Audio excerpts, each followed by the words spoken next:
More than 7,500 stocks are listed on the Indian Stock Exchange, and we are expected to make a portfolio of what?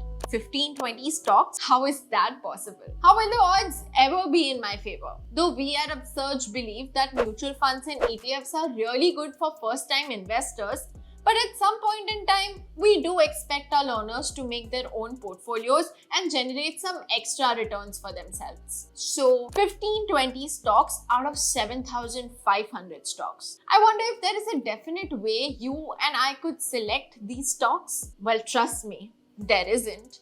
But I might help you simplify the process. But for that, you'll have to like this video so that the YouTube algorithm keeps favoring us. For starters, I'm simply going to ask you to be observant. Yes, not asking you to read long reports or articles, just be observant of what is happening around you. If your house is getting renovated, observe which company's products are being used in the renovation. If you are going for a vacation, look around and observe which company has the highest amounts of flights or which company is managing the airport.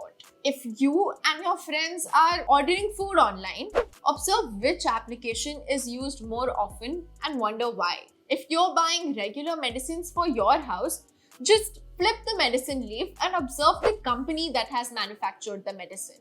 And if you're roaming around a metropolitan, observe which is the most common builder in the city. The list is endless. But once you have developed the habit of observing, the next habit you need to develop is to check whether the company or the brand you observed is listed on the exchange or not. If listed, we can dig deeper into it by selecting an interesting yet boring set of guidelines that might help you shortlist a few investment opportunities based on the companies that you observed. So, once you identify the company listed on the stock exchange, the first and foremost thing that you must do is to run a basic screening of the company. That's where platforms like TickerTape and Screener.in come into the picture. Say, for example, my house is getting renovated and the paint that's being used comes from Asian Paints.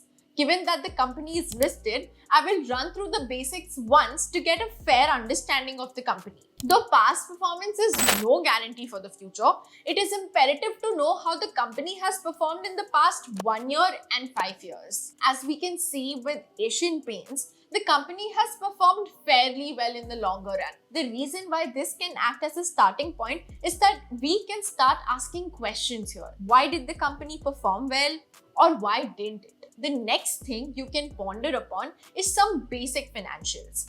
The kind of revenue and profits the company has generated in the past few years. Even during the lockdown, the company didn't fail to impress in terms of revenue growth. I vividly remember people saying, "Lockdown है, एक काम करते हैं, घर पे paint करवा लेते हैं." If I would have acted on my observation then and done the important research work, I think I'd have definitely done some shopping in the stock markets. So, do you think this information is enough for you to go ahead and buy the stock? Obviously not. We will have to read multiple annual reports, dig deeper into financials, attend con calls organized by the company, go through investor presentations, understand market sentiments, and then arrive at a decision. But this surely does give us a very good starting point in terms of picking up a company and starting researching about it. I hope this small video was a powerful one and might help you in starting your investment journey. Given that this was just a small bit of the entire process, there is a lot more in store for you. So, subscribe to our channel and make sure you don't miss out on anything related to investing in personal finance.